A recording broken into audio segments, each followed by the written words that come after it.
Hello and welcome to Prudent IAS, one stop solution for all the competitive exams. अब recently हमने ये news देखी है कि उत्तरकाशी में क्लाउड बस्ट हुआ है और ये हर साल रेनी सीजन में कहीं ना कहीं से ये न्यूज़ आती ही आती है, जिससे कितना ज़्यादा डैमेज होता है लाइफ और प्रॉपर्टी को।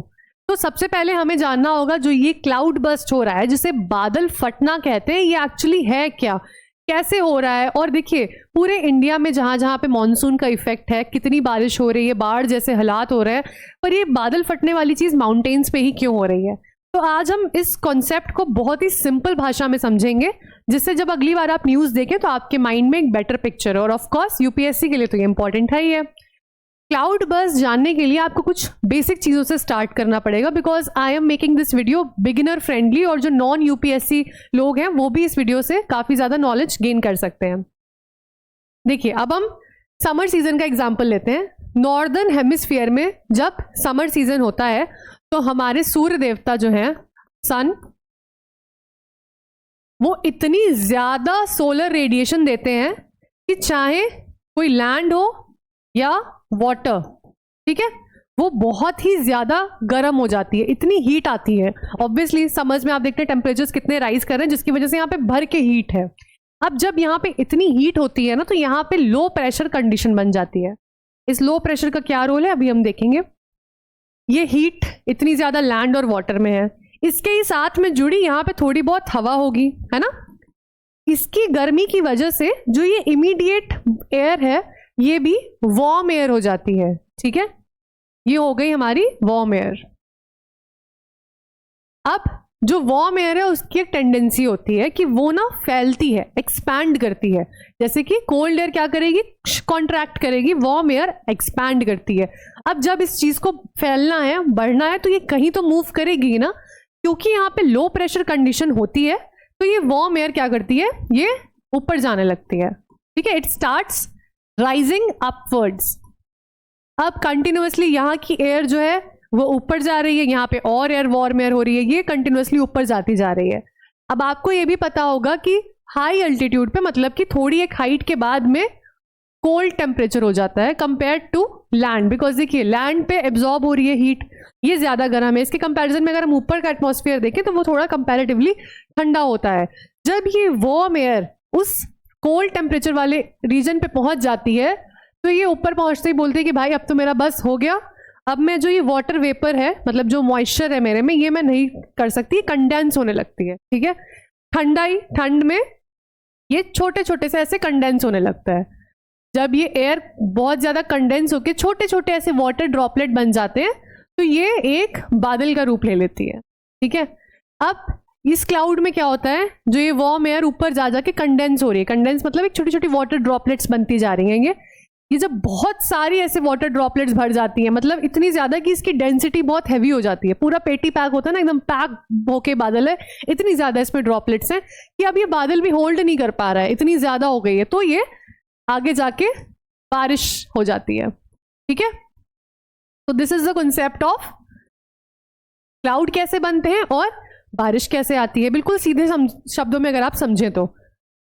अब इसी में हम थोड़ा कुछ एडिशन करते हैं। देखिए हमारा जो नॉर्दर्न हेमिस्फीयर है, जिसमें बेसिकली जो नॉर्दर्न बेल्ट है, जो हमारे प्लेन एरियाज है, यानी कि जो गंगा वाला एरिया है, पूरा फर्टाइल रीजन है, जो हमारे प्लेन्स हैं, हम एक तरफ उसको देखेंगे और एक तरफ हम देखेंगे माउंटेन्स।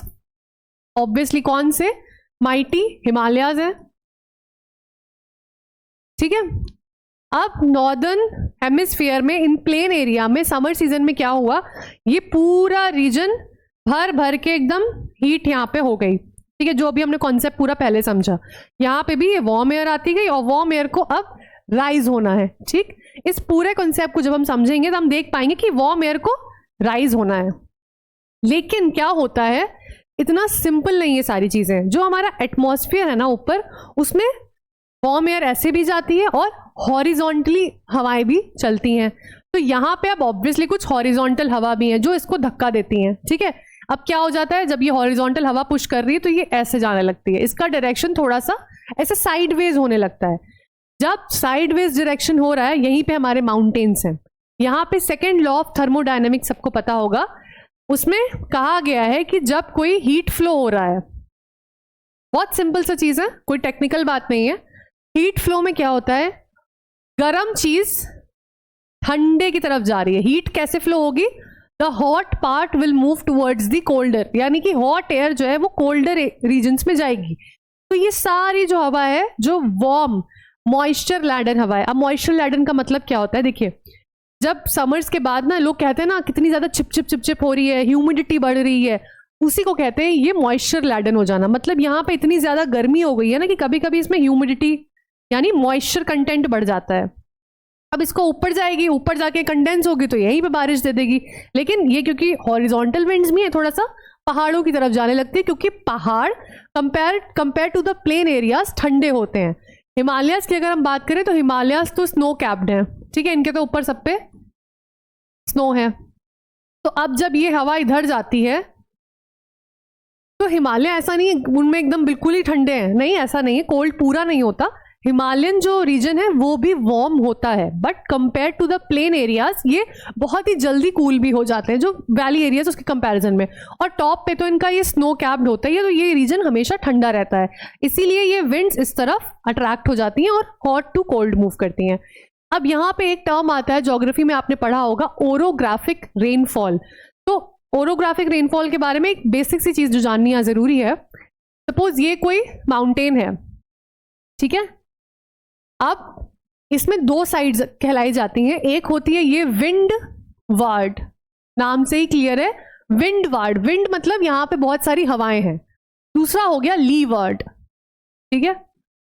विंड वार्ड साइड कौन सा होता है, ये साइड जब आप देखेंगे ना एकदम बढ़िया हरा भरा पहाड़ होगा, और इस साइड का पहाड़ जो होगा एकदम फिक्का, बिल्कुल ब्राउन ब्राउन मिट्टी जैसा पहाड़। क्यों, क्योंकि इस विंड वर्ड साइड पे सारी ये ऐसी मॉइस्चर लैडन हवाएं ऊपर राइज कर रही होती हैं। ये जब राइज करती हैं तो ये पहाड़ में यहाँ ठंडा होता जाता है, तो यहाँ पहुंचते पहुंचते ये यहीं पे ही सारी बारिश कर देती है, ठीक है। और जब ये यहाँ पे पहुंचती है तब सारा मॉइस्चर, क्योंकि ये यहाँ पे सारी बारिश कर चुकी है, तो ये एकदम ड्राई हो जाती है, इसमें मॉइस्चर तो बचा नहीं, तो ये नीचे जाके डिसेंड करती है इधर।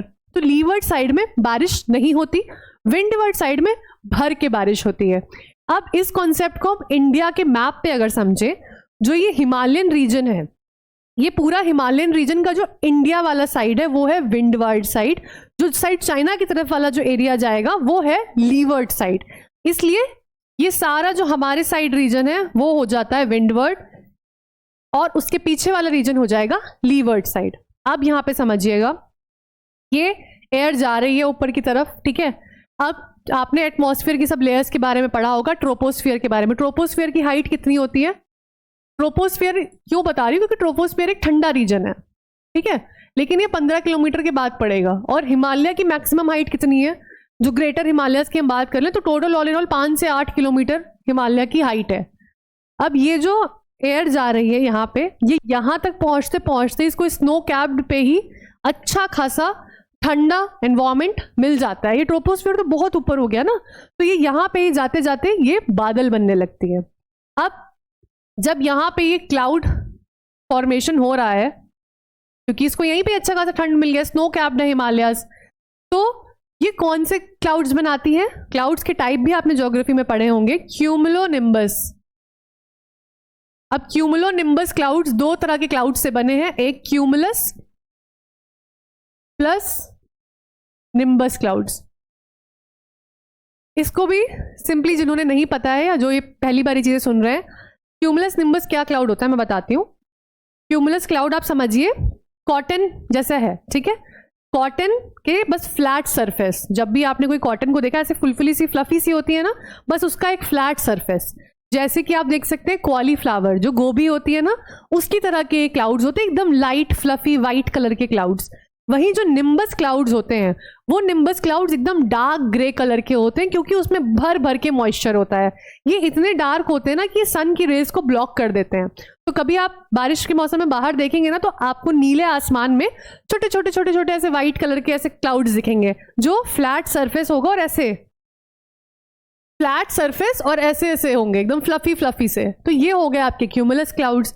वहीं निम्बस क्लाउड्स बहुत ही एकदम काले घने ऐसे से एक के बाद एक बने हुए डार्क ग्रे कलर के। तो ये दोनों मिलके बनते हैं यहाँ पे क्यूमुलोनिम्बस क्लाउड्स, क्योंकि हर क्लाउड की एक अपना टाइप होता है, हर क्लाउड की अपनी एक हाइट होती है, जिसको समझिए यहाँ पे इतना जरूरी है कि ये क्लाउड क्या होता है, 3 किलोमीटर से 7 किलोमीटर की तक की जो हाइट है उस पे आपको ये वाले क्लाउड्स मिलेंगे। तो ऑब्वियसली ये ऊपर जाता है, हमें पता है हिमालयस भी 5 से 8 के बीच में है।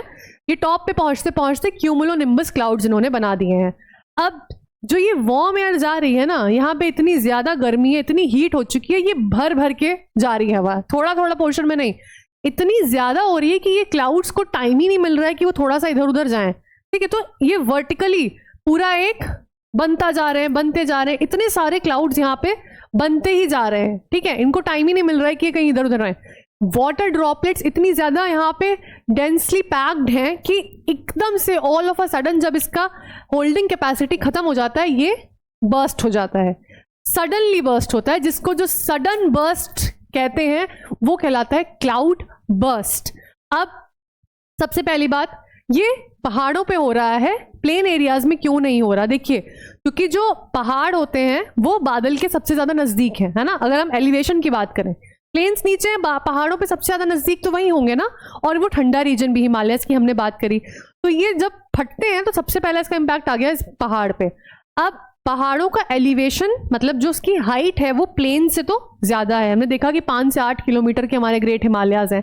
तो क्योंकि इतना ज्यादा रेन, इतना ज्यादा वाटर जो ड्रॉपलेट्स है कंडेंस होके एकदम से गिरी है एलिवेशन पे, अब ये यहाँ पे तो रुक नहीं जाएगी ना कि अपनी स्पीड एकदम से रोक दे, नहीं, ये फुल स्पीड में नीचे आती है। ठीक है, क्योंकि इसकी एलिवेशन की वजह से। अगर प्लेन एरिया में देखिए होता तो प्लेन एरिया में थोड़ा सा यहाँ बह के रुक जाती, बट क्योंकि हाइट है तो उसको स्पीड और मिल गई, फुल स्पीड में ये नीचे आ रहा है। अब नीचे जब ये आएगा तो अपने साथ में जो जो रास्ते में आ रहा है सब बटोरते चलो, सारी मिट्टी, stones, everything that is coming in the way, in the route, इतना प्रेशर होता है इसमें कि वो सारा कुछ यहाँ पे आ जाता है, जिसकी वजह से जो मड फ्लो हो रहा है, जो डिवास्टेशन हो रहा है, लाइफ एंड प्रॉपर्टी का लॉस हो रहा है। हमने देखा अभी रिसेंटली जो उत्तरकाशी में हुआ है कि टेम्पल भी, उसमें हर कुछ में देखिए पानी भर चुका है, और अगर उस पानी को सही ड्रेनेज नहीं दिया गया तो अच्छा खासा डैमेज भी होता है। तो all in all this is the total mechanism of cloud burst. I hope आपको इस बारे में थोड़ी सी क्लैरिटी मिली होगी किस तरह से बादल बनते हैं और एक्चुअली किस तरह से बादल फटना। लेकिन नेचर ने ना इतनी अच्छी अच्छी चीज़ें बनाई है, मतलब कितनी अमेजिंग है ये कि कैसे सारा ये प्रोसेस होता है, इसको जानना बहुत ज़रूरी भी है, बहुत इंटरेस्टिंग भी है। I hope this video was helpful. We'll be back with another interesting video. Thanks for watching.